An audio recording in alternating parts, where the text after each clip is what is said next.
Kajian perbandingan, definisi dan konsep perspektif kajian lepas pelancongan Islamik, pelancongan halal dan pelancongan Muslim. Kami dari Puadi Politeknik Metro Kuantan, terdiri daripada saya sendiri, Hasnina binti Ahmad Muzakir, sahabat-sahabat saya, Hafizah binti Ismail dan Eva Izzati binti Mahmud.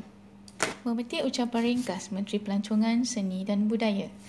Beliau berkata potensi sektor pelancongan halal dan mesra Muslim adalah cukup besar.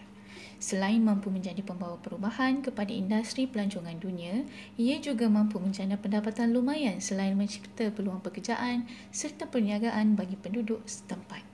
Selain itu, Malaysia telah pun menduduki tangga pertama Indeks Pelancongan Muslim Global yang dikelaskan oleh Mastercard Crescent Rating Global Muslim Travel selama 9 tahun berturut-turut. Malaysia juga telah dinobatkan sebagai destinasi Muslim mesra wanita oleh laporan Muslim Women in Travel pada tahun 2019. Selain itu, Malaysia juga telah dijadikan penanda aras makanan halal oleh United Nations pada tahun 2017.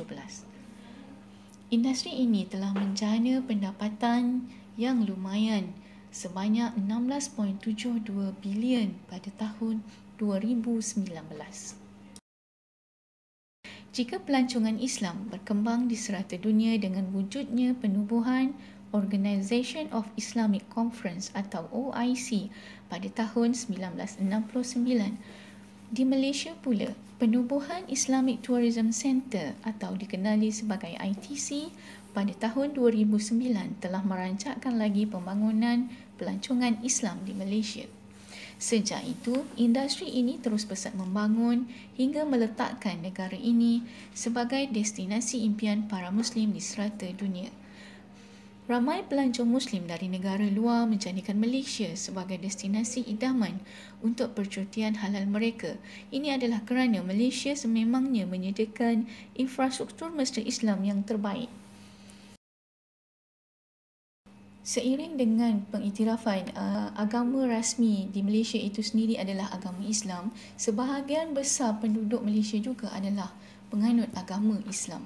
Mengambil definisi pelancongan halal dalam konteks Malaysia, ia merujuk kepada pelancongan halal atau travel ini ialah percutian atau pengembaraan mereka yang beragama Islam ke suatu tempat yang menyediakan kemudahan-kemudahan mesra Islam dari segi pengangkutan, penginapan, pemakanan dan juga aktiviti-aktiviti kerohanian yang lebih mendekatkan diri setiap Muslim kepada Allah.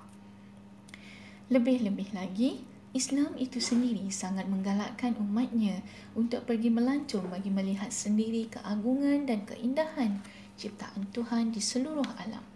Ia juga sebagai satu usaha untuk meningkatkan pengetahuan, daya kreativiti, daya intelek untuk menghadapi cabaran hidup. Berdasarkan daripada kajian-kajian terdahulu, kami bersetuju dengan kerangka konsep pelancongan Islamik dan pelancongan halal yang telah dikeluarkan oleh Aziz, Rahman, Hassan dan Hamid pada tahun 2016.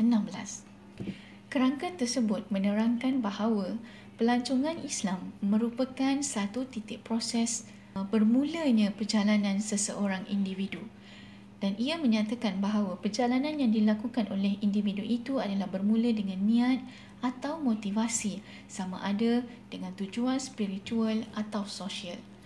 Tujuan spiritual di sini ataupun yang kita panggil sebagai tujuan rohani adalah merujuk kepada perjalanan seperti untuk menunaikan haji, menunaikan umrah dan melakukan ziarah. Manakala motivasi sosial pula adalah perjalanan yang selain daripada itu seperti untuk pendidikan, perniagaan, rekreasi dan sebagainya. Pelancongan halal juga merujuk kepada produk, perkhidmatan, kemudahan dan persekitaran. Sebagai contoh, seorang individu yang melakukan perjalanan memerlukan pelbagai kemudahan untuk menyokong perjalanan yang dilakukan. Dan setiap kemudahan tersebut mematuhi keperluan syarak, ia dikira sebagai perkhidmatan mesra Muslim. Setiap keperluan tersebut mempunyai ciri-ciri tertentu. Contohnya, untuk produk, Produk mestilah memenuhi keperluan-keperluan yang menyokong kepada hukum syarak. Contohnya seperti keperluan makanan. Makanan tersebut mestilah certified ataupun dipersijilkan halal, bebas daripada kandungan najis dan juga bebas daripada bahan-bahan yang diragui. Produk ini juga merujuk kepada kosmetik, toiletries dan sebagainya, ubat-ubatan juga. Okey, seterusnya untuk perkhidmatan, ciri-ciri yang patuh kepada hukum syarak seperti pemberi perkhidmatan mengamalkan etika pakaian yang patuh syariah, iaitu menutup aurat.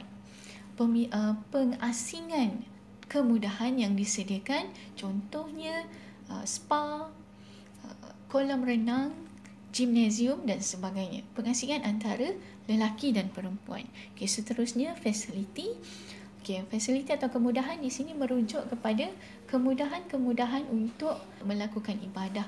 Contohnya seperti bilik ataupun tempat untuk menunaikan solat, kelengkapan-kelengkapan untuk menunaikan solat dan sebagainya. Okay, dan seterusnya persekitaran. Persekitaran Muslim ini merujuk kepada beberapa ciri. Contohnya, persekitaran tersebut bersih, bebas daripada aktiviti-aktiviti yang tidak bermoral seperti judi, penjualan minuman alkohol dan sebagainya. Berdasarkan definisi-definisi dari kajian yang lepas tersebut, daripada kerangka tersebut, kami membuat kesimpulan bahawa ketiga-tiga definisi tersebut mempunyai maksud yang berbeza, disampaikan dengan gaya bahasa yang berbeza, namun ia menyokong antara satu sama lain dan masih berkisar dalam industri yang sama.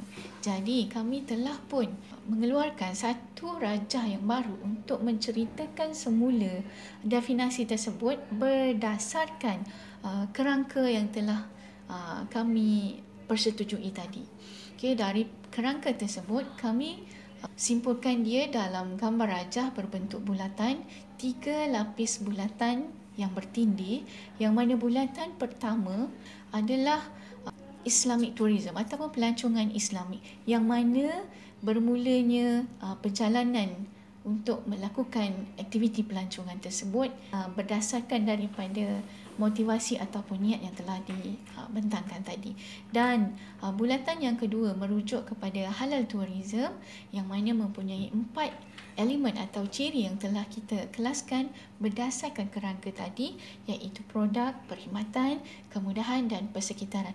Manakala bulatan yang ketiga pula adalah mesra Muslim, yang mana bahagian ini merujuk kepada ciri-ciri di dalam 4 elemen di dalam halal tourism tadi ataupun pelancongan halal tadi. Okey, setiap aspek 4 tadi, produk, perkhidmatan, kemudahan, persekitaran tadi perlu mematuhi keperluan syarak. Barulah kita kategorikan dia sebagai infrastruktur mesra Muslim. Dan setiap bulatan ini mempunyai saling kaitan antara satu sama lain dan dia perlu bergerak seiring menyokong pelancongan Islami. Okey, pelancongan Islami ini bila perlu kita sokong supaya berkembangnya pelancongan Islam, kerana daripada pelancongan Islam ini pelancongan halal akan berkembang dan membantu menjana pendapatan kepada negara. Okey, sekian, terima kasih.